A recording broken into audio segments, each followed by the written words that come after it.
statement di media kalau Mas Pram berani ngomong mau mulai berantas pungli. Akhirnya dilakuin Nah, sama itu kan dia. concern lo banget Itu concern kan? gue banget kan. Karena dia berani ngomong, ya akhirnya di hari itulah gue komit gue mau dukung Mas Pram. Kalau misalnya wakilnya Pram, menurut lo mereka pasangan yang pas atau ya cuman kayak wakil titipan aja gitu, cuman jadi pajangan aja gitu? Ada orang ngevideoin tentang pilkada DKI ini di gang-gang tuh. Mereka nggak tahu siapa RK, nggak tahu siapa Pramono, nggak tahu siapa Suswono, nggak tahu Darmakun. Yang mereka tahu tuh Bang Dul. Sekarang buzzer udah keren ya. Yang bikin gak keren tuh karena ada buzzer-buzzernya. Buzzer gak enak gue ngomongnya. Jadi sebenarnya kalau mau ngurangin pungli, gue nggak bilang ngilangin karena nggak mungkin hilang. Ya. Mau ngurangin pungli itu sesimpel si instansi Dishub, instansi Pol PP ini dibenerin dulu ya kerjanya. Jangan lu pagi muncul, jangan tiba-tiba sore lu ngopi.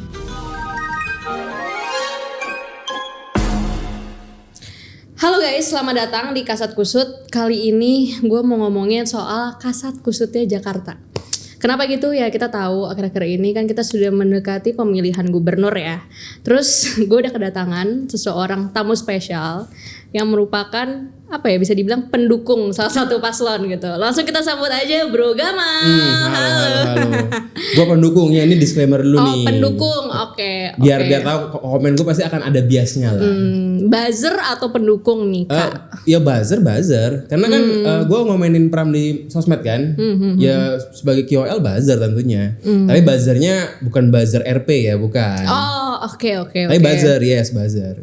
Oke, sekarang buzzer udah keren ya. Buzzer dari dulu. Yang bikin gak keren tuh karena ada buzzer gak enak gue ngomongnya.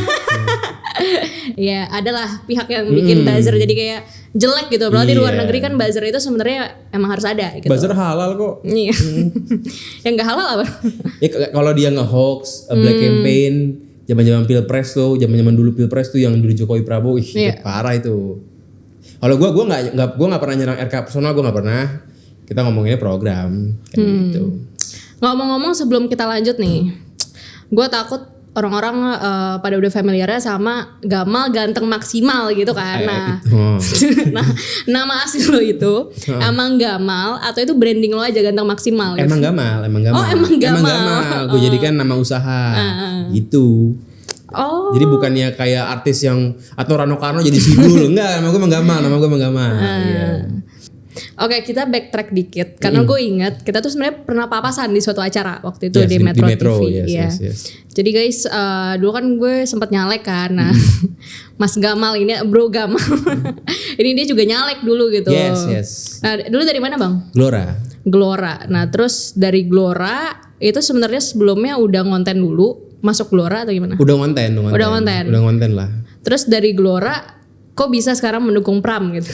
Ya karena kan gue bilang gue di Glora cuma numpang nyalek. Gue gak berpartai yang kayak lu berpartai di PSI, enggak. Gue punya followers, gue mau nyalek bisa gak? Itu pun gue gak mau turun kan. Dan gue kalah lah, singkat cerita gue kalah. Ya udah, gue orang bebas kan. Gue gak perlu mengikuti partai karena ya ngapain, dia kan bukan bos gue gitu. Oh jadi lo bukan yang pengikut partai, apa kata ketua gitu bukan? Sama sekali bukan sih. Oh, gimana caranya Anda mau berpartai kayak gitu? Belum ketemu aja. Tapi sampai sekarang pun gue masih bingung mau pilih partai apa sejujurnya ya. Gue sangat tidak PKS banget. Dibilang PDI pun gue juga nggak PDI banget. Jadi gue belum menemukan partai yang pas aja sih sebenarnya. Gue lebih mendingan sekarang ngikut sosok orang aja gitu. Oke, berarti kayak gubernur sekarang kan? Iya, gue lagi ikut Pram sekarang kan. Terus kalau misalnya sekarang nih surveinya Pram itu udah berapa? Pram survei kan naik terus. Kemarin dulunya kan katakan misal saat RK pertama kali udah ada wacana nyagup bulan-bulan Juli, bulan Agustus itu kan Pram kan 0. Di September itu Pram udah 28. Oh, kalau Ridwan Kamil sama Pram masih gede gak kansnya? Oh, RK gede. RK kan dulu survei sempat 50 sekian kan. Sekarang RK itu yang terbaru dari carta politika itu 42. Turun terus. Sementara Pram udah 33, 34. Jadi setiap periode abis debat atau setiap 2 minggunya tuh Pram naik terus, RK turun terus. Jadi artinya jawabannya adalah akan 2 putaran. Jadi kemungkinan besar banget akan 2 putaran. 1 putaran akan sulit kalau lihat tren surveinya. Nah kalau misalnya lo nentuin pilihan gubernur nih, kemarin tuh gimana bisa nyampe keputusan buat dukung Pram? Meskipun gue tahu itu sebenarnya bukan keputusan yang lumayan sulit juga ya. Gampang. Karena kemarin kan kita tahu ada calon independen yang lumayan banyak kontroversi juga lah gitu. Ada Darmakun, kalau Ridwan Kamil tapi udah kayak public favorite gitu lah. Nah terus Pram kan bisa dibilang kayak newbie gitu loh. Kayak di pilkada gitu maksudnya. Iya, maksudnya di pilkada, maksudnya kan newbie gitu kayak nama yang baru masuk ke bursa gitu. Terus kalau bisa kayak ayo udah deh Pram aja gitu. Ya pertama kalau ikut RK nih, gerbongnya udah kegendutan. Mau ngapain gue di sana? Itu pertama. Kedua, RK ini orangnya sangat banyak ngomongin janji-janji yang bombastis. Jadi ngedefend dia tuh sulit karena banyak omongnya gede gitu. Ngomongin WFH lah, ngomongin dia mau bangun stadion baru lah, TJ mau dikasih AC lah. Mental health ya itulah, mobil curhat. Ngedefendnya sulit. Sementara Pram omongannya jelas, dia mau ngelanjutin yang udah ada, baik Anies maupun Ahok, dan dia kan karena dia nggak mau nyapres, dia nggak ada beban harus bikin project mercusuar kan. Ngedefend Pram tuh akan lebih gampang dibanding ngedefend RK gitu sih. Kalau gitu menurut lo nih ya, top 3 gagasan Pram yang paling oke itu apa? Pram pertama dia pengen bikin Trans Jabodetabek. Ini perlu lebih melobi. Ini nggak bisa sendiri nih, dia mesti lobby Kemenhub, dia mesti lobby Pemkot Tangerang Selatan, Bekasi segala macam perlu. Kenapa? Karena selama ini banyak orang yang bikin macet ini kan sebenarnya orang-orang Tangerang, Bekasi segala macam. Mereka itu sebenarnya pengen naik MRT, cuman karena dari rumahnya di Ciputat mau ke MRT Lebak Bulus susah, dari rumahnya di Bekasi mau ke LRT-nya mungkin agak jauh. Jadi akhirnya mereka dipikir daripada gua naik motor nanggung-nanggung ke stasiun, mending sekalian terabas aja ke kantor kan. Makanya bikin Trans Jabodetabek supaya orang di kota satelit ini bisa datang ke stasiun tuh penting banget. Di Depok penting, jangan sampai mereka karena males jalan ke LRT Cibubur yang di ujung itu akhirnya milih naik motor ke Sudirman. Ya itu menurut gue sangat masuk akal. Yang penting lobby-melobinya harus bisa nih Mas Pram. Dan kalau Mas Pram soal lobby melobi ya siapa lagi kalau bukan Mas Pram lobby melobi. Kalau dibilang misalnya RK adalah spanduknya gue lihat pilihan Prabowo. RK selalu bilang gubernur itu harusnya dekat dengan presiden supaya nggak ada pertengkaran, supaya lancar mau bikin program apa. Mas Pram juga meskipun dia orang PDI, dia kan juga sama Prabowo bukan berantem. Malah kemarin pas ada panggilan-panggilan menteri yang dipanggil Kertanegara itu Mas Pram bukan RK. Artinya Prabowo sama Mas Pram nggak ada masalah tuh. Malah menurut pandangan gua, kenapa Prabowo kemarin manggil Pram buat ketemu dia, Prabowo itu mau ngasih exposure ke Mas Pram. Karena kemarin lagi tinggi-tingginya tuh fashion show menteri-menteri kan. Mas Pram dapat exposure gratis dong. Jadi kalau RK misalnya mau ngeklaim bahwa cuma dia yang dekat dengan Prabowo, udah nggak make sense sekarang, udah nggak valid. Itu pertama Trans Jabodetabek. Kedua, Mas Pram ini dia valid, dia sudah bilang tidak ada proyek mercusuar. Ini penting. Kenapa? Karena kita tuh anggarannya meskipun terbesar di Jakarta, ada 80T oke lah. Tapi kita masih miskin. Masih banyak ketimpangan di Jaksel sama di Jaktim. Contoh aja nih. Di Jaksel semua angkotnya hampir semua itu udah mikrotrans. Artinya udah di bawah Pemda, udah pakai CCTV, udah gratis. Sementara di Jaktim masih angkot-angkot busuk yang bayarnya masih pakai cash segala macam kan. Kenapa? Bukan karena angkot-angkot di Jaktim itu dia nggak mau gabung ke Pemda, enggak. Gue kenal sama pengusaha-pengusaha angkot, baik pengusaha angkotnya maupun supir-supir angkotnya, semua tuh pengen banget gabung ke Jaklingko. Karena di Jaklingko penghasilan lebih jelas, gaji bulanan. Masalahnya Pemda nggak punya anggaran yang cukup buat nyerap mereka semua. Karena saat Pemda mau nyerap misalnya trayek M16 misalnya Pasar Minggu Kampung Melayu misalnya tuh, dia harus bisa serap semua anggota M16 ini, nggak bisa cuma setengahnya karena mereka solid kan. Nah, Pemda aja yang punya APBD 80T ini duitnya belum cukup buat nyerap angkot-angkot di Jakarta. Padahal udah 80T. Masa lu tiba-tiba pengen bikin wacana mau bikin stadion baru, lu pengen bikin wacana TJ mau dikasih ada AC di setiap TJ. Duitnya nggak ada gitu. Jadi untuk mengurangi ketimpangan dari Jaksel dan Jakarta lainnya, ya Mas Pram jelas yang benar, nggak ada mercusuar karena dia nggak punya beban buat ninggalin legacy yang sifatnya itu buat show, karena dia nggak ada niatan mau nyapres kan, umur sudah senior juga, udah kepala 6. Sementara yang satu lagi, gua nggak bilang dia bilang mau nyapres, enggak, tapi kan ada kecenderungan masih muda, ada opportunity yang sangat besar dan kita lihat kemungkinannya lebih besar dia dibanding orang-orang lain kan. Itu sih. Yang ketiga berarti tadi? Yang ketiga kalau Mas Pram ini dia udah komit. Jadi saat gue dukung Mas Pram, gue tuh bilang, Mas, statement di media kalau Mas Pram berani ngomong mau mulai berantas pungli. Akhirnya dilakuin sama dia. Concern lo banget, itu concern gue banget kan, karena dia berani ngomong. Ya akhirnya di hari itulah gue komit, gue mau dukung Mas Pram. Karena ya ini masalahnya kalau kita nggak pernah mau berantas pungli, yang kasihan middle class. Kita ngomongin oke lah, lu boleh lah ngomongin dana RT, dana RW, ini kan janji buat golongan di bawah ya. Middle class masa nggak dikasih janji yang mantap juga. Oke lah, ada yang bilang misalnya Mas Pram ini apa buktinya dia bakal berantas pungli. Buat gue kalau dia udah statement berani ngomong begitu aja mau berantas pungli tukang parkir misalnya. Dulu tapi Ahok pernah ngomong kayak gitu juga. Dilakuin sama Ahok, cuman gagal. Karena lawannya itu kan, kita kan di Jakarta ini lawannya ada parlemen juga. Nah kalau parlemennya ini Ahok itu banyak sekali kebijakannya yang gagal di DPRD. Mau bikin road pricing di Sudirman gagal karena DPRD. Bikin parkiran meteran gagal juga karena di demo sana sini. DPRD-nya pun juga ya namanya DPRD kan, kalau dia itu konstituennya akan dibelain kan. Nah makanya gue lihat Mas Pram ini kenapa dia yang pas. Mas Pram nggak yang terbaik menurut gue. Bukan yang paling the best, Satria Piningit, bukan lah. Tapi Mas Pram ini ada Ahok di belakangnya, tapi dia nggak segalak Ahok.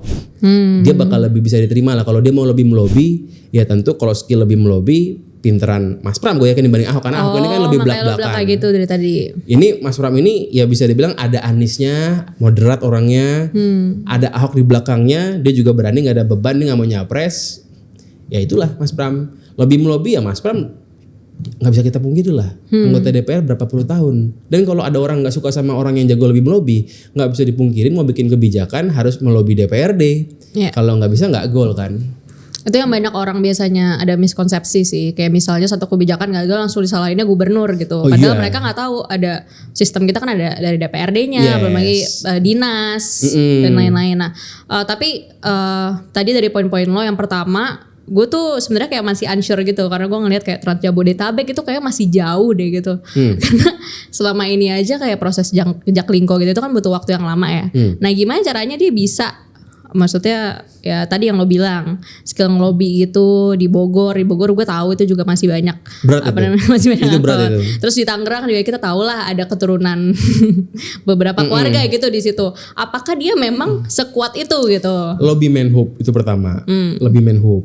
Ya kalau mau lebih Menhub ya tentu kalau dia kenal Prabowo tentu akan lebih mudah lah, karena kan apa yang dilakukan menteri merupakan titah presiden gitu kan. Tapi selain Menhub juga harus melobi Pemkotnya juga. Nggak bisa dipungkiri mau benerin angkot di Bogor misalnya, nggak akan pernah beres kalau Pemkot wali kota Bogornya nggak mau turun tangan.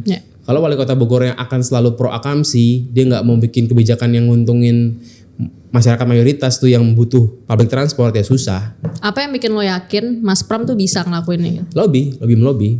Gue nggak bilang itu pasti berhasil ya. Gue bilang gue mendukung, tapi emang ada catatannya. Jadi tapi so far maksudnya dia yang. Tapi so far kalau ngomong lebih melobi, dia orangnya. Dulu di counter sama pendukung RK misalnya. Gimana mau ngelobi Menhub? Dia aja dari PDIP, orang PDIP bukan bagian dari pemerintahan Prabowo. Ya jawabannya kemarin Mas Pram diundang kok ke Kertanegara buat jadi jembatan antara Megawati sama Prabowo. Nggak bisa pakai jawaban-jawaban bahwa Pram ini nggak akur dengan Prabowo kan. Tapi apa tanggapan lo buat orang-orang yang bilang Pram ini titipan Jokowi gitu? Pram titipan Jokowi. Ya Pram sama Jokowi tidak musuhan. Meskipun kemarin Megawati sempat nggak akur sama Jokowi, ya Pram kan akhirnya menempatkan diri, dia tetap jadi menterinya Jokowi. Cuman saat Jokowi misalnya keluar kota, Pram nggak pernah ikut lagi. Jadi sebelum dulu Jokowi berantem sama Megawati nih nggak akur, setiap ada Jokowi di mana tuh ada Pram kalau doorstop di belakang. Nah setelah nggak akur ini ya Pram akhirnya tetap jadi menteri, cuman nggak pernah ikut Jokowi kemana-mana. Jadi nggak pernah muncul di doorstop Jokowi itu udah nggak ada lagi. Dia moderat. Dia dibilang orangnya Jokowi, ya dia orangnya Jokowi karena dia menteri kan, sampai selesainya menteri. Cuman emang dia nih ibarat kalau di PDI itu zaman dulu kayak Taufik Kemasnya gitu loh. Orangnya moderat, dia bisa kemana aja, nggak kayak Bu Megawati yang misalnya keras. Kalau sama SBY nggak suka ya nggak suka aja. Nah nih Pramono memang orangnya moderat aja. Dibilang orang Jokowi ya emang orangnya Jokowi, tapi dibilang orangnya Megawati juga emang orangnya Megawati. Tapi menurut lo kalau kayak gitu malah jadi rentan nggak dia gak megang janjinya gitu? Kan jadinya kemarin dia bilangnya dia orang ini, terus sekarang pindah lagi gitu. Itu dia emang pengen kompromi aja atau sebenarnya ya pengen dapat porsi aja gitu tiap dikasih jabatan. Emang gitu. gaya dia dari dulu kayak begitu. Emang gaya dia kan udah kan di PDI ini bukan orang baru kan. Dia zaman Megawati jadi presiden pun dia udah jadi menteri juga.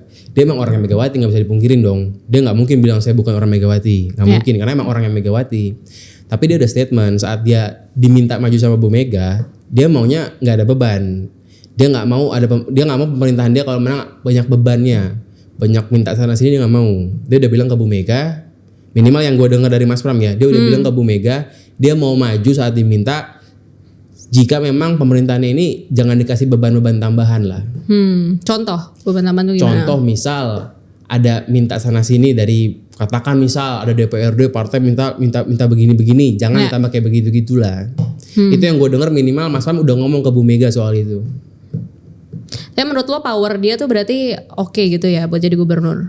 Ya kalau kita ngomongin political power ya ini orang politik. Ini orang politik yang menurut gue lebih dari Anies maupun Ahok. Ahok banyak diganjal di DPRD. Anies pun demikian loh. Anies itu kebijakannya mulai mulus saat wakilnya itu jadi Ariza. Karena Ariza ini dia lebih jago ngelobi dibanding Sandi Uno. Karena ini omongan gue dengar Panji Pragiwaksono ngomong, Ges Khalifa yang orangnya Anies juga ngomong bahwa Ariza ini wakil yang proper buat Anies karena bisa bantu lobby-melobi. Artinya apa? Artinya skill lobby ini penting loh. Karena gubernur sebelumnya sering terganjal di masalah lobby-melobi. DPRD. Kalau misalnya wakilnya Pram, menurut lo mereka pasangan yang pas atau ya cuman kayak wakil titipan aja gitu, cuman jadi pajangan aja gitu? Kalau Bang Dul ini menurut gue penting buat elektabilitas. Kalau kita lihat video-video, gue lihat video di YouTube nih misalnya, ada orang ngevideoin tentang pilkada DKI ini di gang-gang tuh, mereka nggak tahu siapa RK, nggak tahu siapa Pramono, nggak tahu siapa Suswono, nggak tahu Darmakun, yang mereka tahu tuh Bang Dul. Jadi sebenarnya identitas Betawinya tuh lekat banget. Di grassroots yang masuk Bang Dul. Jadi ini nggak bisa dipungkiri, ini kan masalah demokrasi ya, masalah vote kan. Nggak mungkin wakilnya gue nggak dikenal kan gitu kan. Bang Dul ini nggak bisa dipungkirin di grassroots orang taunya Sidul. Makanya dia kan akhirnya maunya pakai nama Sidul di surat suara kan. Dia Rano Sidul Karno gitulah. Karena emang orang taunya dia dan nggak bohong, orang nggak tahu Pramono, orang nggak tahu RK siapa, orang nggak tahu Suswono siapa. Tapi menurut lo so far berarti kayak dari pilihan-pilihan yang Pram bikin itu udah cukup oke gitu dari standar yang lo bikin sendiri gitu misalnya. Gue nggak bilang Pram semua kebijakannya sempurna, enggak. Pram jauh dari kata sempurna lah. Ada kebijakan-kebijakan yang menurut gue nggak suka juga, tapi namanya juga pilkada. Contoh misalnya naikin gaji RT, gue nggak suka. Tuh gue gak yakin tuh gunain dengan benar. Gue gak suka lah, ini kan gaji RT. Gaji RT kan ya itu hak pribadi si RT sebenarnya. Insentif RT mau dinaikin. Ya maksud gue tapi yang kayak bakal ngasih gaji gitu. Oh ya mungkin bakal dikasih. Cuman ini kan sebenarnya macam-macam ya gimana ya. Ini tuh buat nyenengin yang kelompok itulah. Gue gak suka janji kayak begini nih. Gue gak suka janji Pram yang naikin gaji RT. Gue gak suka janjinya Kang Emil yang bikin dana RW. Gue nggak suka yang begini tapi ada, dan ini ya nggak bisa. Menurut lo emang perlu? Dalam dunia kampanye mungkin perlu ya. Kalau gue nggak suka nih. Mas Pram juga misalnya bilang, Mas Pram juga ada tuh omongan-omongan soal misalnya curhatnya juga ada. RK ada curhatnya, Mas Pram juga ada curhatnya. Gue nggak suka. Nah, menurut lo itu cringe gak? Cringe banget. Tapi dilakuin sama dua-duanya. Jadi nggak sempurna. Mas Pram nggak sempurna, Kang Emil nggak sempurna. Banyak yang gue nggak suka juga. Cuma kan kita kan bukan kita calonnya kan. Kita nggak bisa seidealis itu untuk ngelihat sampai menunggu ada Satria Piningit yang sempurna kan nggak bisa. Nah terus gue pengen balik lagi nih ke masalah pungli. Menurut lo kayak emang dia bisa ngehandle ormas ataupun nanti ancaman-ancaman yang datang gitu? Nggak bakal jadi 0, nggak mungkin jadi 0. Mulai diberantas, mulai dikurangin aja. Sesimpel sebenarnya gini loh kalau soal pungli ya. Nggak usah lah konfrontasi sama ormasnya. Karena ntar ribet lah urusannya. Kalau di Blok M tuh ya, setiap pagi itu nggak ada yang parkir di pinggir jalan. Kenapa? Karena di subnya muter. Takut lah tukang parkir juga mau parkirin kan. Tapi begitu siang, begitu sore, tukang di subnya ini hilang di subnya. Jadi mereka muncul lagi tuh tukang parkir liar. Jadi sebenarnya kalau mau ngurangin pungli, gue nggak bilang ngilangin karena nggak mungkin hilang. Mau ngurangin pungli itu, sesimpel si instansi di sub, instansi Pol PP ini dibenerin dulu aja kerjanya. Jangan lu pagi muncul, jangan tiba-tiba sore lu ngopi. Jadi dia mesti patroli baik pagi, siang, sore ganti-gantian. Dengan begitu parkir liar pasti ketakutan juga. Jadi nggak perlu konfrontir si ormasnya. Kedua, banyak orang nih yang parkir sekarang beralasan bahwa mereka nggak punya kerjaan karena nggak sekolah. Nah akhirnya Mas Pram mau ngerubah requirement buat PPSU. Apa tuh? Jadi petugas-petugas yang pasukan oranye tuh sekarang ini minimal kualifikasinya harus SMA. Mas Pram pengen turunin, lu bisa baca tulis, lu boleh daftar jadi PPSU, gaji UMR. Jadi tukang pungli yang selama ini beralasan karena mereka nggak sekolah, jadi nggak punya kerjaan, nggak punya alasan lagi, karena jadi PPSU sekarang bisa. Nanti zaman Mas Pram tuh pengen diturunin, nggak perlu SMA, baca tulis lo bisa, lo boleh kerja, gitu. Nggak akan hilang, mustahil hilang lah. Kecuali gubernurnya gaya-gaya Rambo gitu ya, kayak Ahok gitu ya. Ahok aja gagal tuh, Tanah Abang sih berhasil. Tapi berkurang, Mas Pram udah statement. Nah selain itu sebelum ada Mas Pram ya, kita ngomong pure dari POV orang yang tinggal di Jakarta deh. Concern terbesar lo selain pungli sama transportasi publik, gue yakin kan itu udah jadi concern kita semua ya gitu. Nah selain itu concern lo tuh apa? Ya kalau gue sih concern paling utamanya public transport. Tapi sebenarnya public transport ini nggak cuma public transport doang. Kalau ngomongin public transport, nggak bisa dipungkirin akan nyambung dengan yang namanya seberapa walkable Jakarta. Jakarta ini kan trotoarnya udah mulai bagus zaman Anies. Ya kalau mau bikin Jakarta nggak macet, trotoarnya pun harus bagus. Kalau di jalan-jalan utama nih kayak di Sudirman udah bagus. Cuman sebenarnya melipir dikit dari Sudirman itu masih jelek banget. Katakan di Menteng nih, kalau bukan jalan utama tuh masih nggak jelas juga sebenarnya. Akhirnya apa? Akhirnya orang yang misalnya kerjanya itu di sekitaran Menteng yang jaraknya 1 kilo dari Duku Atas dari MRT, dia nggak akan segampang itu buat jalan kaki tuh. Ujung-ujungnya nyambung Gojek lagi. Jadi mahal kan. Nah hal-hal kayak begini nih kecil tapi bisa bikin orang jadi malas naik public transport juga. Ujung-ujungnya macet gak bakal bener-bener juga. Kedua, gak bisa dipisahin juga, kita mesti punya gubernur sebenarnya yang berani batasin mobil sama motor. Ya itu susah sih. Ini kalau Ahok dulu berani, tapi kan gagal di DPRD kan. Ya gue gak bilang Mas Pram akan melakukannya karena Mas Pram belum ngomong, gue gak mau nge-statement yang bukan statement dia ya. Tapi itu sebenarnya wajib. Karena di negara manapun jalan berbayar itu memang ada. Di London, di Cina zaman sekarang. Gage nggak ada Gage. Gage ini kebijakan di India. Jadi ngapain kita ngikutin New Delhi? Iya yang udah mumet. yang lebih jelek dibanding Jakarta. Kita kan mesti ngikutin negara maju ya. Jadi kebijakan road pricing itu yang Ahok dulu pengen bikin sebenarnya harus dibikin sih. Cuman emang nggak ada yang ngomongin. RK pun yang orang urban design pun nggak ngomongin juga. Karena kalau ngomongin pasti bakalan banyak backlash-nya lah.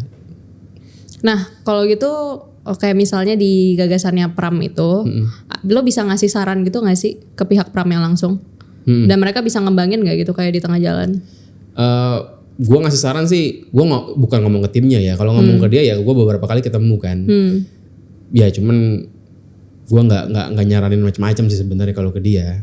Soalnya kita tahu kan kayak misalnya lo jadi pendukung seorang tokoh politik gitu, ataupun lo jadi kayak semacam apa ya penggemar gitu-gitu, tapi kan lo bakal dikasih batasan gitu lo buat interaksi. Nah kalau Mas Pram ini gimana aslinya gitu yang lo lihat? Gue gampang aja ketemu sih. Gue nggak bilang sering ketemu, tapi ya kayak tadi gue bilang Mas Pram, iya saya mau dukung tapi ngomong dong soal pungli dia lakuin artinya nggak. Berarti menurut lo itu udah proven? Itu yang bikin gue dukung kan. Artinya nggak batasannya nggak tebel lah gitu. Gue cuma minta di hari katakan di hari ini, terus itu di sama dia dilakuin di 7 hari kemudian. Di Idea Fest kemarin diomongin. Jadi itu menurut gue cukup oke. Nah tadi kan kita ngomongin beberapa concern-concern yang ngomongin kan masalah bisa dibilang teknis dasar gitu kan yang kayak Satpol PP harusnya kayak ngiter gitu pas siang. Tapi bisa kita bilang kalau tugasnya gubernur kan agak lebih high level nih. Nah Pram itu beneran bakal ngawasin gak tuh ke bawah gitu? Dia udah ada track record belum menurut lo pas jadi menteri? Itu sih omongan gue ya. Mas Pram gak pernah ngomong bahwa dia akan okay. Ini saran gue buat dia. Kalau dia mau beresin pungli tanpa konfrontasi sama ormas, itu dulu dibenerin. Ya yang pentingnya dia harus milih kepala instansinya yang benar. Nah itu gue ngomongin kayak menurut lo dia bisa nggak bikin keputusan yang baik untuk kayak milih dinas atau apa? Gue nggak tahu. Jujur gue nggak tahu. Karena gue nggak ngobrol sampai situ kan. Gue nggak tahu. Nah kalau gitu kita ngomongin debat kemarin deh. Kita ngomongin debat kemarin. Apa yang bikin Pram menurut lo paling bagus dibanding Dharma sama Ridwan Kamil? RK lagi lemes kemarin. Jelas kelihatan lebih di bawah ekspektasi gue lah seorang Ridwan Kamil. Ini kan arsitek, urban design ya. Ya dia punya program yang mantap tuh buat dikunyah sama publik kayak kartu apa gue lupa namanya tuh. Kartu Jakarta Maju. Kartu Jakarta Maju yang ngegabungin semua kartu itu ya. Ya itu cukup enak lah buat dikunyah. Tapi yang gue bingung adalah seorang RK ini, dia ini arsitek urban design, harusnya paham tuh bahwa nambahin jalan, bikin flyover itu bukan solusi buat nanganin kemacetan. Tapi dia omongin di debat kemarin bahwa dia mempertimbangkan buat bikin flyover tambahan, jalan-jalan baru di Jakarta, yang mana itu nggak akan pernah berhasil. Jadi itu blunder RK menurut gua. Apalagi dia orang yang punya background, menurut gua aneh banget buat ngomong itu. Bikin flyover nggak akan pernah ngilangin macet kok. Itu pasti di Amerika, di mana nggak akan pernah benar. Yang emang mesti dilakuin ya Trans Jabodetabek, itu lebih make sense. Kalau soal dana RW, gue mau kritik RK pun, ya Mas Pram juga ada janji kayak begitu kan, sebenarnya sama-sama aja kan ya. Cuman dana RW ini kan pernah dilakuin di Bandung juga, katakan Emil. Ya, udah pernah dilakuin. Jadi kan RK membanggakan bahwa ini bukan omon-omon, emang udah dilakuin. Tapi di Bandung pun bukan nggak ada oknumnya ya. Jadi itu perlu, kalau misalnya Kang Emil yang menang ya itu perlu dibikin penjagaannya gimana tuh.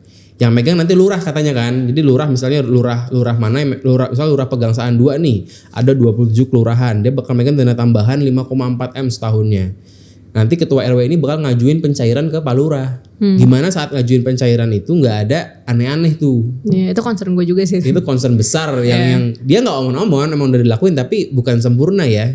RK mau bikin transportasi sungai, nggak make sense, nggak akan berhasil karena sungai kita dangkal, banyak yang dangkal, sampahnya banyak, nggak akan pernah bisa bersih karena warganya buang sampah tiap hari di sungai. Dan banyak bangunan di bantaran kali, nggak mungkin bikin transportasi sungai tanpa merelokasi warga-warga bantaran kali. Jadi kalau Kang Emil beneran pengen bikin di sungai itu ada TJ sungainya, ngomong dong bahwa ntar ada yang direlokasi. Harusnya kan jujur ya. Mungkin Kang Emil nggak kepikiran kali, jadi itu nggak bakal berhasil. TJ sungai nggak bakal berhasil. Bahkan dulu Kang Emil itu pengen bikin Kalimalang jadi kayak sungai di Seoul, dan nggak jadi apa-apa juga. Sampai sekarang Kalimalang masih gersang aja. Kang Emil kebanyakan janjinya dan nggak make sense. Kalau Dharma? Kalau Pak Dharma ya no comment lah. Cuman apa mau gue komenin ya? Ya keren sih waktu dia bilang mendoakan Mas Pram jadi presiden, ya keren aja udah. Oh iya, gue juga jadi pengen nanya tuh. Itu maksudnya Dharma apa gitu? Berarti Pram itu ngasih jabatan ke Dharma. Berarti Dharma maju gubernur itu karena hanya untuk mendukung Mas Pram. Bukan.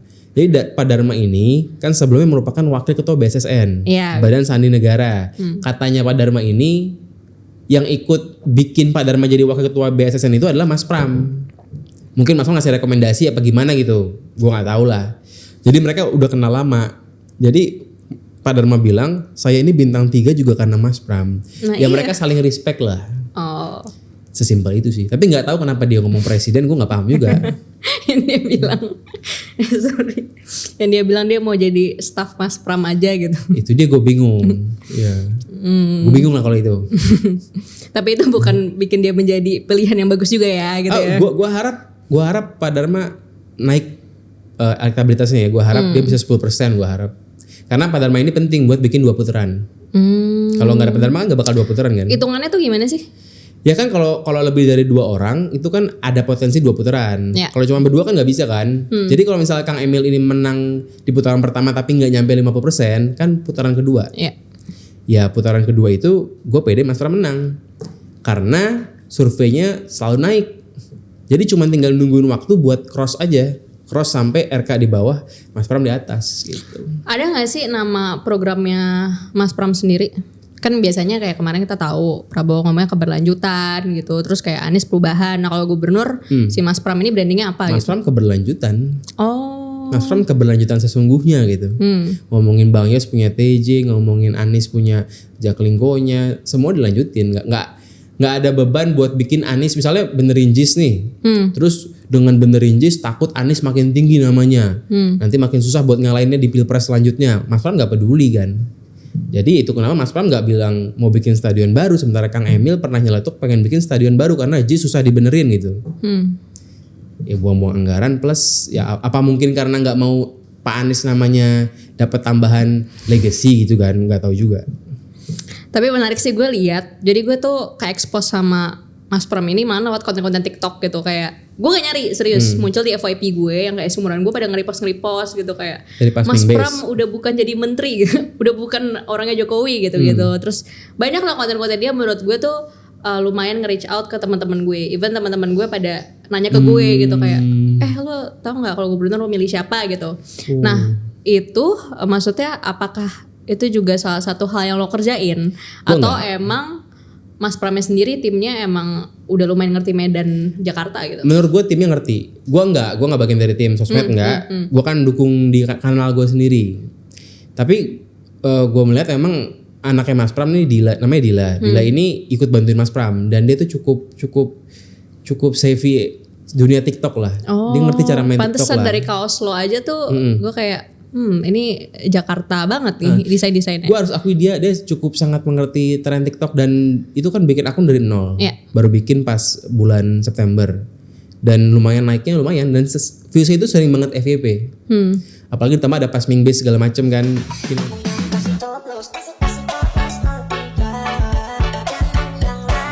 Bikin konten-konten yang ya seru-seruan. Kalau gue kan lebih yang serius ngomongin program gitu ya. Iya, monolog. Nah mendingan kalau emang RK mau dibikin sedih-sedihan begitu, majuin aja Pak Suswono, senior jelas. Jadi kita reach different demografi gitu lah. Tapi menurut lo strategi itu efektif gak? Efektif lah. Ya kalau ngomong Prabowo joget-joget berhasil, ini Mas Pram pakai jedak-jeduk juga berhasil pasti kan. Tapi itu maksudnya emang bakal nge-reach grassroots juga. Ini kan di TikTok. Iya, tapi kan Prabowo konten TikToknya itu nge-reach grassroots semua kan gitu. Menurut gue Prabowo itu gongnya itu adalah di lagu Oke Gasnya ya. Nah Mas Pram belum ketemu aja nih lagu Oke Gas dia nih. Oh harusnya ada gitu ya. Karena di TikTok udah oke. Pakai jedak-jeduk yang dipimpin sama Pas Ming Base lah katakan. Iya. Tapi belum ada lagu yang gampang dikunyah sama grassroots katakan yang bisa jadi lagu senam kayak Oke Gas. Belum ada sih. Tapi sepenglihatan gue sih Pas Ming Base ini sering banget tuh bikin karaoke bareng Bang Dul kayak bareng Mas Pram. Oh udah bikin sama Mas Pram? Sering. Bareng Mas Pram kayaknya minggu depan kayaknya. Bareng Bang Dul udah di Tebet Eco Park tuh kemarin. Jadi itu kan cara-cara buat joget bareng cuman bukan pakai lagu dia. Iya. Ya mungkin ntar lagunya ada nggak tahu deh. Tapi tinggal sebulan nih nggak tahu deh ada cukup atau nggak waktunya ya. Karena kalau Oke Gas itu gong banget sih.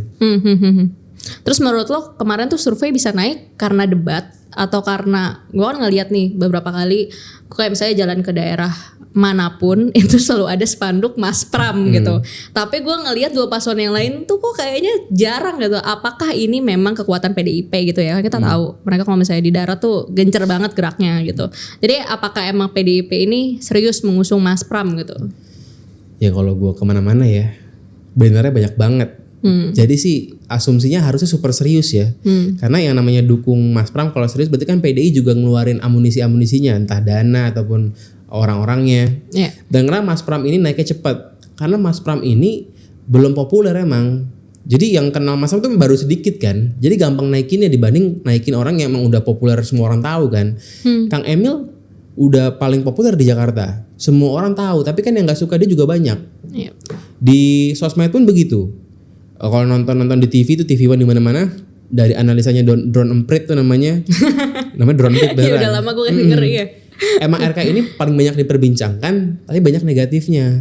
Mas Pram di bawahnya, tapi negatifnya jauh lebih sedikit. Oh so far lo ngeliatnya berarti Mas Pram ini oke feedbacknya? Mas Pram ini feedbacknya oke dan limitnya itu masih jauh banget. Jadi karena dia belum terkenal kan. Jadi kalau orang-orang masih dia ngasih dia chance buat masih belum kenal. Begitu kenal orang yang nggak ngasih feedback negatif ya dia suka gitu. Sementara RK sudah banyak yang tahu, cuman kebanyakan ngomongin negatifnya. Yang ngomong Drone Emprit bukan gua. Tapi menurut lo itu cukup gak buat ngalahin RK?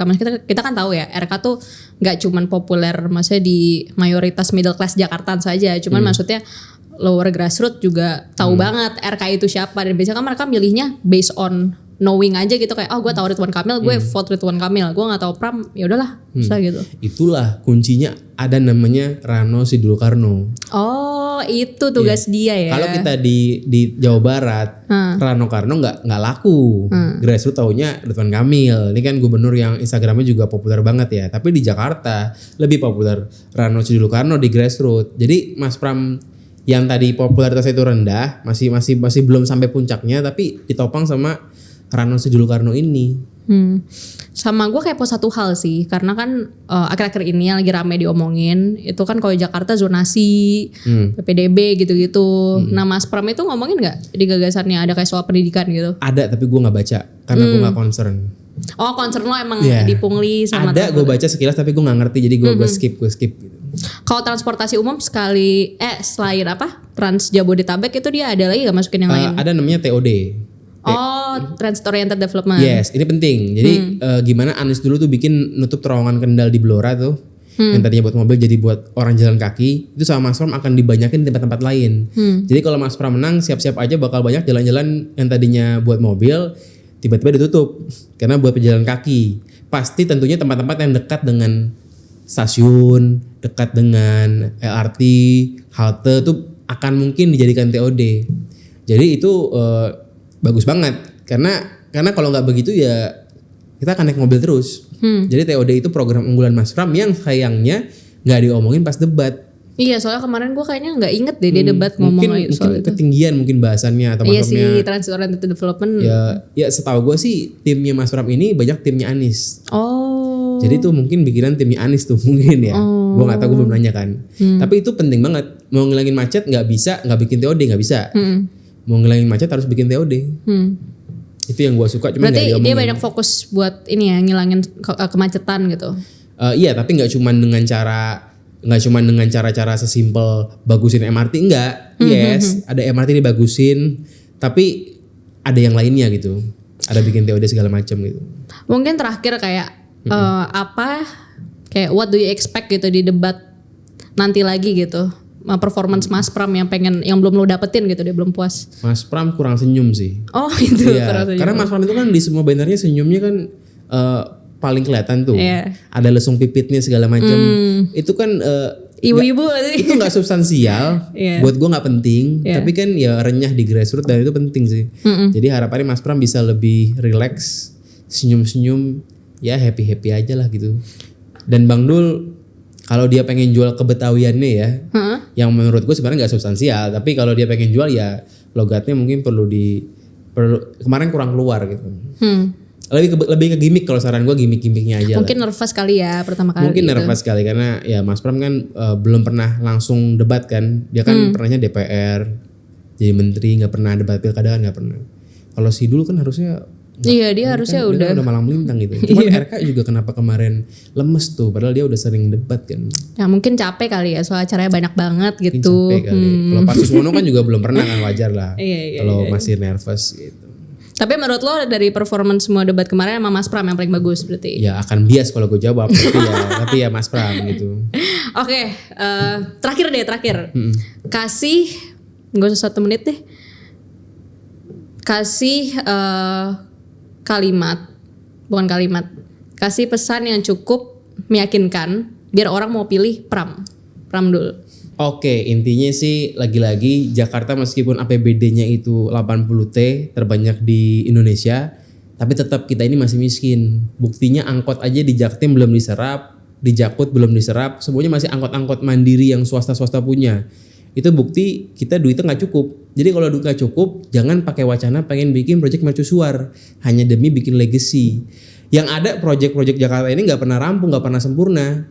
Kita kan mestinya APBD yang terbatas kita benerin tuh, punya Anies, punya Ahok, punya Bang Yos segala macam. TJ pun sampai sekarang udah 20 tahun belum mencakup 100% daerah di DKI loh. Jadi kalau lu pengen Jakarta ini lebih bener, ya kita nggak bisa bikin proyek mercusuar lagi karena duitnya terbatas. Kalau duitnya unlimited ya let's go, tapi kan kenyataannya nggak begitu. Itu sih. Jadi untuk keberlanjutan ya. Sesimpel gue mendukung keberlanjutan. Kemarin gue dukung Prabowo, sekarang gue dukung Mas Pram, sama-sama keberlanjutan. Beda konteks aja gitu. Oke, makasih Bro Gamal udah datang. Thank you guys, see you di next episode.